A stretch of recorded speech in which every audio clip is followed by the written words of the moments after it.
SSP Global Jobs, the first job consultancy of Haryana. रोजगार दिलाए, बेरोजगारी भगाए। नमस्कार। रेवाड़ी के विजयनगर स्थित अर्जुन एकेडमी ने छठी क्लास में एडमिशन के लिए ऑल इंडिया रैंकिंग में प्रथम स्थान लाकर रेवाड़ी का नाम किया रोशन। अर्जुन एकेडमी की संचालिका शालिनी शर्मा से SSP टाइम्स के संपादक पवन कुमार ने मुलाकात की। हम आज की नज़र में आपको मिलवा रहे हैं शालिनी शर्मा से। आइए मिलते हैं शालिनी शर्मा से। शालिनी मैडम, हमारे नज़र कार्यक्रम में आपका हार्दिक स्वागत है। Thank you so much.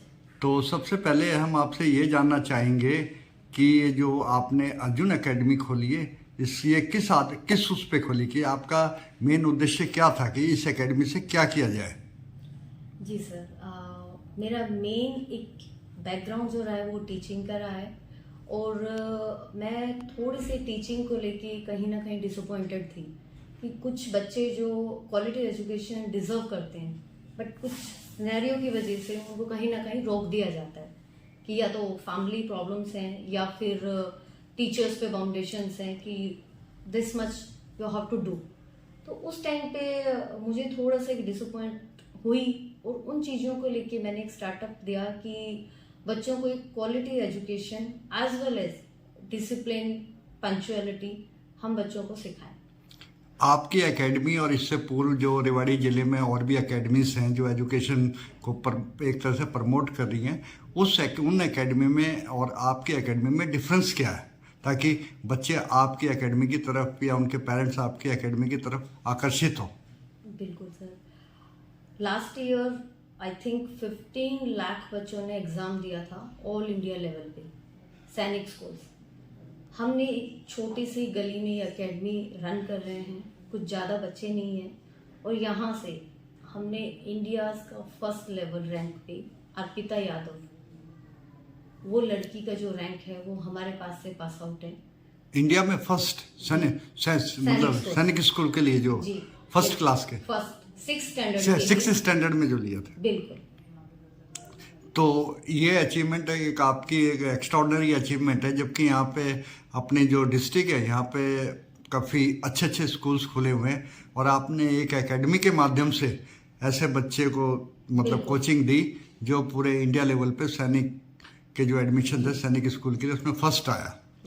तो आपका जो सिस्टम होता है वो सिस्टम बाकी एकेडमी से डिफरेंस कैसे है? आप क्या उनको एक्स्ट्रा टीचिंग जो सिस्टम है उसके अनुसार है या कहीं आपको एजुकेशन फील्ड में कहीं सपोर्ट मिलती हो?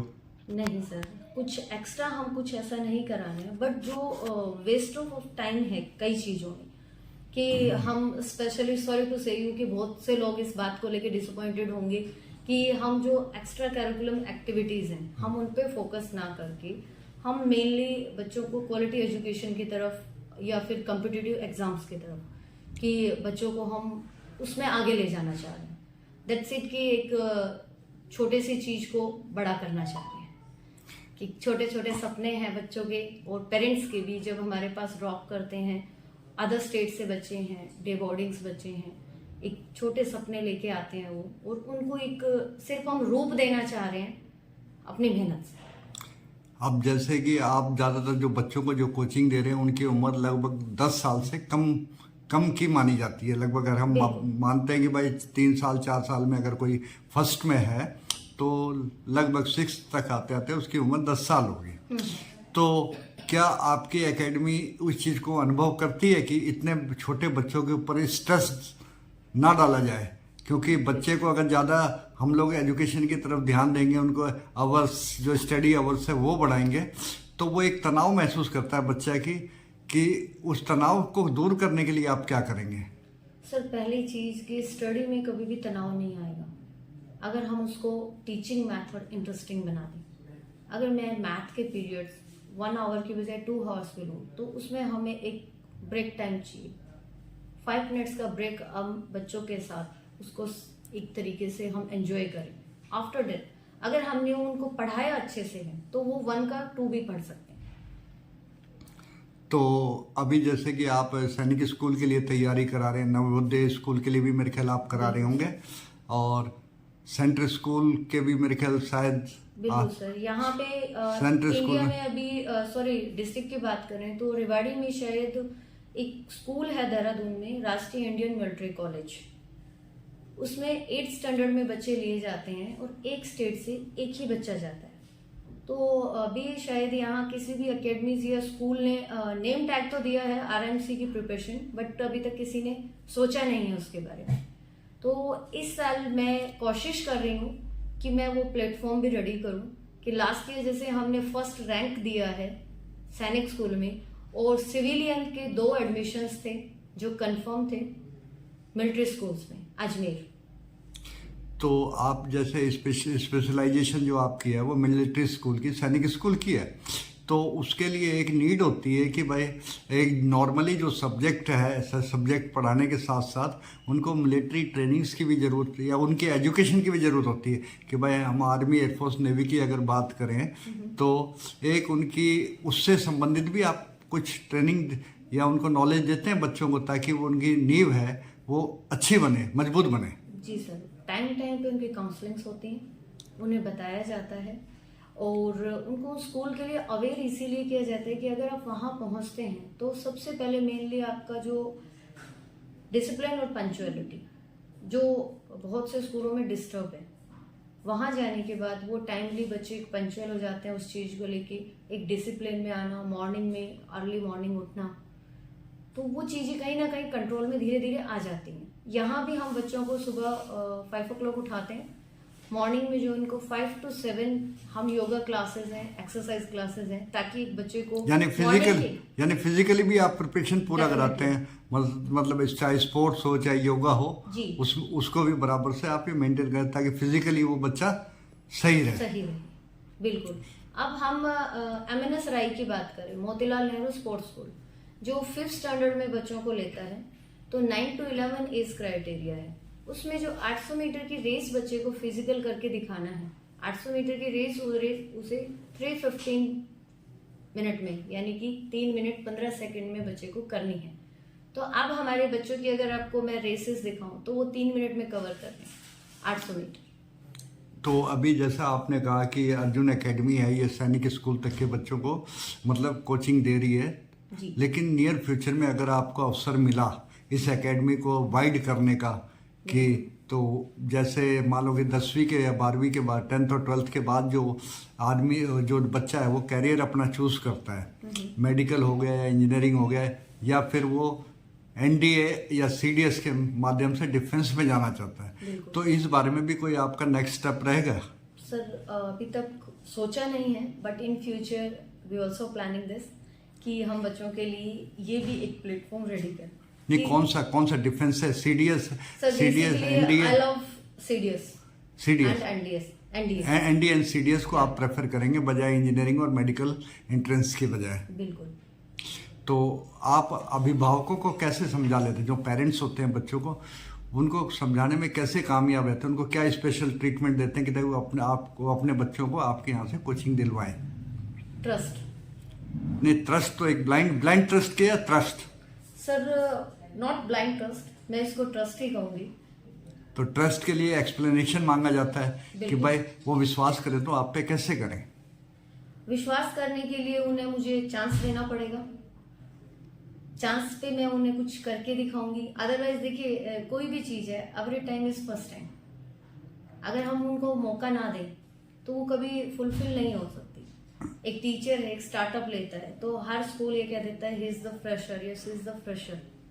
हर कोई स्कूल अगर उनको यही कह के आगे आगे फॉरवर्ड करता जाएगा तो वो अपना एक्सपीरियंस कहाँ से बनाएंगे? तो विश्वास तो करना पड़ेगा किसी ना किसी को। तो आपको क्या लगता है अभी तक जो रिस्पांस मिला वो कैसा मिला पब्लिक की तरफ से? सर 100 में से अगर बताऊं तो 98% अच्छा।